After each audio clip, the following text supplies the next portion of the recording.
Hey internet friends, my name is Lindsay, or LiJo, and today I'm going to be speaking to you on how to recognize your dominant functions, because oftentimes our brains are so in default mode when we are using these dominant functions, you don't even realize they're doing what they do best. If you'd like to talk to me about this subject or anything related to your brain, what you're working towards in life, I have a link for video sessions below on my platform Snug. Let's get started.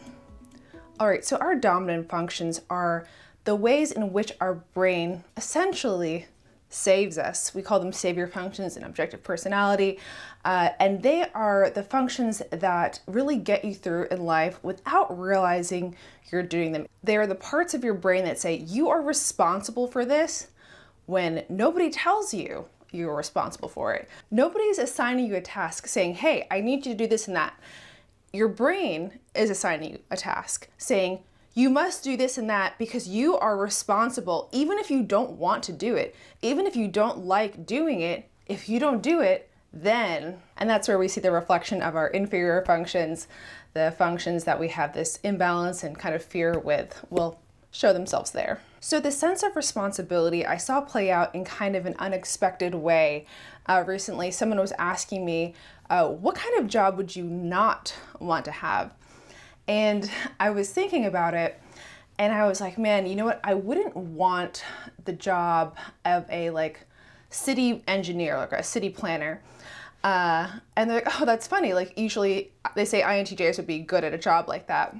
And I immediately was like, oh gosh, no, I would not want that job. But there's a step of analysis to take here, because why wouldn't I want a job like that? What was my brain telling me? The reason why I said I didn't want this job is because I was so clearly seeing the amount of responsibility that I would be obligated to adhere to if I were to be in that position. So I just wrote down a few of them a few minutes ago for the sake of this video of some of the things I was running through. And things that I think were important to consider, right, that were a part of this job would be things like the average current volume and projected volume of traffic, right, based on the city population, single passenger cars versus mass transit, if they have that available, the speed of travel in that area, effects of the speed and exiting and entering with volume of traffic, that would be important to look at. So lots of on and off ramps, right, like where is that flow and speed of flow going?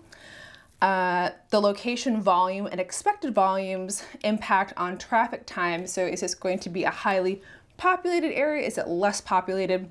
How is that going to affect, right? The average length of time for high volume traffic.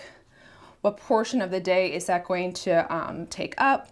Depending on the industries that are in that area, it can all vary. Roadways that are currently available and land available for future development, right? So you might have little double lane highway, but then, maybe there's room to expand, but maybe there isn't. That's important to look at. Expected areas for future development of destinations and their integration with current available roadways. So are they going to build a super mall, down the road? Are they building a stadium for something? Very important to look at those things. And then also just throw in there stormwater drainage or weather-based considerations. If you live in a place with heavy rain and there's not appropriate runoff areas for that rain, it can be a mess on highways, also important to consider. So when I'm thinking about something such as urban planning, city engineering, something that, I would have no reason to go into, the reason why I am like, no, I wouldn't want that job is because I feel the weight of responsibility of all these components that I can clearly see would be such an important part of the job.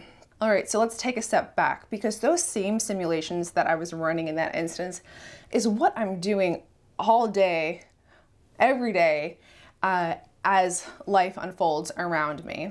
If I see something headed towards chaos, I can't help but stop it so that it's not a disaster. So all that being said, what are the 8 cognitive functions, in a very simplified way, holding responsibility for? NI, introverted intuition, is looking to simplify complex things by reducing them down to centralized concepts. NE, extroverted intuition, is responsible for unveiling the possibilities. TE is responsible for how things work and how they integrate into the external world. TI, introverted thinking, is responsible to respect what they know to be true. FI is responsible to respect what they personally value. FE is responsible to what is valued in the external world. SE is responsible to take in new and varied experiences. And SI is responsible to establish order in the physical world. So I'll leave you with this question. If you're still working on figuring out your type, wanting to know your dominant functions, try to think of some situations where you're like, if I don't do this, nobody else will. If I don't make everyone have a good time right now, nobody else will. If I don't throw out some random ideas, nobody else will. If I don't have a specific way for how things are going to be done, SI, nobody else will. So that's it for this video. I hope it helps with some of your triangulation with your dominant functions, or just helps you reflect on the ways in which you are responsible with your dominant functions. It's that feeling of, yes, of course, obviously, I have to do this all the time. So much so that we often look past what we were doing in a default state all the time. That is why people can tend to type themselves straight backwards, because what they notice is what they've had to work on and grow in their lives. So that's it for this video. I will see you guys in my next one. Goodbye, internet friends.